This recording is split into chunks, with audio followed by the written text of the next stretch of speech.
নমস্কার, কেমন আছেন সবাই? দ্য ডেস্টিনি ফ্যামিলির নতুন আরেকটি ব্লগে আপনাদের স্বাগত জানাই। আজ স্নান যাত্রা, বুধবার, হাজব্যান্ডের যথারীতি ছুটি থাকে। আর এই স্নান যাত্রার দিনটা আমাদের কাছে খুবই খুবই আনন্দের দিন। এই দিন জগন্নাথ মহাপ্রভুকে স্নান করাতে নিয়ে যেতে হয়। স্নান করানোর নিয়ম মন্দিরের সামনে স্নান বেদিতে, কিন্তু আমার তো বাড়ি, তা আমার স্নান বেদি নেই। আর আমার বাড়ির পাশেই গঙ্গা এবং ত্রিবেণী যে ঘাট, সেই ত্রিবেণী সঙ্গম বলতে পারেন। তা এত সুন্দর জায়গা থাকতে আমি মহাপ্রভুকে একেবারে গঙ্গাতেই স্নান করাতে নিয়ে চলে যাই, সপ্তর্ষি ঘাটে।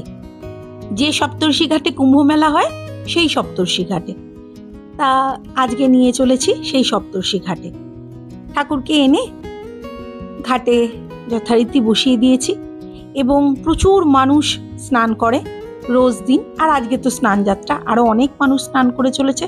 তা সবাই আমাকে জিজ্ঞাসা করলেন, আপনি তো স্নান করাতে এনেছেন, আমরা কি স্নান করাতে পারবো? আমি বললাম, অবশ্যই, স্নান করে আপনারা স্নান করাতে পারবেন। তাই তারা সবাই মিলে এক এক করে স্নান করাতে লাগলো। সেটা না আমার খুব ভালো লাগে, ভারী সুন্দর একটা মুহূর্ত। কি সবাই তো আজকে ঠাকুরকে স্নান করাতে পারে? আজকে ঠাকুরকে স্পর্শ করার অধিকার সবার আছে। যাদের বাড়িতে ঠাকুর নেই, তারা আজকে ঠাকুরকে স্নান করলে খুবই তাদের আনন্দ হয়। মহাপ্রভু বলে কথা, মহাপ্রভুর দর্শন কজন পায়? তা সেই মহাপ্রভুকে নিয়েই আমি গেছিলাম ত্রিবেণী সপ্তর্ষি ঘাটে। সেই সপ্তর্ষি ঘাটে মহাপ্রভুকে স্নান করাতে প্রতিবারই আমি নিয়ে যাই। আমার বাড়িতে যেহেতু স্নান বেদি নেই, সেই কারণে 108 ঘড়া জলে আজকে মহাপ্রভু স্নান করেন এবং স্নান করার পর তার যথারীতি জ্বর আসে এবং তিনি আজ এই রথযাত্রার আগের দিন পর্যন্ত তিনি পাচন খান। প্রসাদ কিন্তু আর তিনি গ্রহণ করেন না। আজকে প্রসাদ গ্রহণ করবেন, তারপরে তার যেহেতু জ্বর আসে, সেহেতু গর্ভগৃহ বন্ধ থাকে। পুরীতে কিন্তু মন্দিরও বন্ধ থাকে। পুরীতে যদি কেউ এই স্নানযাত্রার পরে যান, তাহলে কিন্তু জগন্নাথ দেবকে দর্শন করতে পারবেন না। তাই এই স্নানযাত্রা থেকে রথযাত্রার আগের দিন পর্যন্ত পুরীতে না যাওয়াই ভালো, কেননা জগন্নাথ দেবকে আর দর্শন করা যায় না, পুজোও দেওয়া যায় না।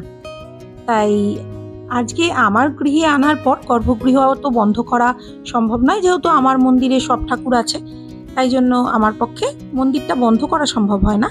কিন্তু আজকে নিয়ে আসার পর পুজো দিয়ে আমি জগন্নাথ দেবকে যে প্রসাদ দিয়ে পুজো দিই, সেই প্রসাদ আর দিই না, সাধারণ সামান্য প্রসাদ দিয়ে ভগবানকে পুজো দিই। যেহেতু ওনাকে পাচন খাওয়ানো হয়, 108 ঘড়া জলে ওনাকে স্নান করানো হবে।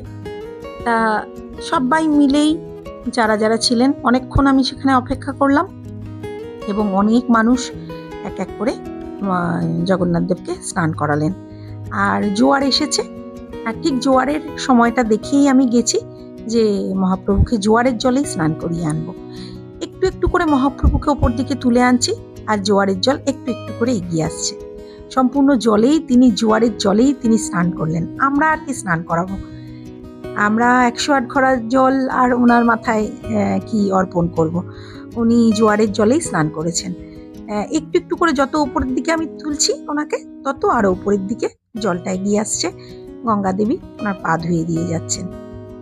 সবাই জল দিলেন, সবারই জল দিয়ে সবাই মনস্কামনা জানালেন এবং সবাই সাধ্যমতো ভগবানকে যেটুকু সম্ভব সেটুকু দিলেনও ওখানে দাঁড়িয়ে। এরপর সবার জল দেওয়ার পর আমি জল দেব সবার শেষে ভগবানকে। সবাই এক এক করে, সবাই মানে এক একজন আছে, এক একবার মনস্কামনা পূর্ণ করার পর বলছে 108 ঘড়া জল দিতে হবে, তাহলে আমি আর একবার দেবো। আমি বললাম, হ্যাঁ, অবশ্যই দিতে পারবেন, যেহেতু 108 ঘড়া জল আমি একা আর কতবার অর্পণ করব।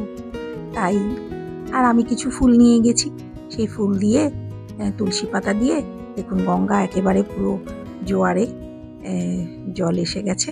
সেই জোয়ারের জলে মহাপ্রভু স্নান করে চলেছেন। আর আমি যখন স্নান করতে বসেছি আর কি স্নান করতে, তখন তো জল একেবারে আমাকে ছাপিয়ে ওপর দিকে উঠে গেছে। আমি সেখানে বসেই এক এক করে সবাইকে স্নান করিয়ে দিলাম। স্নানের নিয়ম হচ্ছে, প্রথমে গরুর দেবকে স্নান করাতে হয়, তারপর যথারীতি জগন্নাথ মহাপ্রভু, তারপর মাতা সুভদ্রা, তারপর প্রভু বলরাম। সবাইকে এক এক করে স্নান করিয়ে আমি ভগবানকে প্রণাম সেরে ঠাকুরকে নিয়ে আজকে ঘরে ফিরলাম। অনেকেই আছেন দ্য ডেস্টিনি ফ্যামিলি দেখেন, হয়তো এখনো সাবস্ক্রাইব করে উঠতে পারেননি। আশা করব তারা সাবস্ক্রাইব করে আমার চ্যানেলের পাশে থাকবেন। লাইক কমেন্ট শেয়ার তো চাই। পাশে থাকা বেল বাটনটা ক্লিক করতে কিন্তু ভুলবেন না। ফেসবুক পেজ থেকে যারা দেখছেন তারা পেজটা একটু ফলো করে নেবেন। সামনে রথযাত্রা, তাই আজ জগন্নাথ দেবের স্নান যাত্রা। এরপর আমি মহাপ্রভুকে নিয়ে বাড়ির পথে এগিয়ে চললাম। আজকের মতো ব্লগটা এখানেই শেষ করলাম। পরের ব্লগে আবার দেখা হবে। এরপর তো রথযাত্রা আছেই। ত্রিবেণী সঙ্গমে আজকে মহাপ্রভুকে স্নান করিয়ে নিয়ে বাড়ির দিকে এগিয়ে চললাম।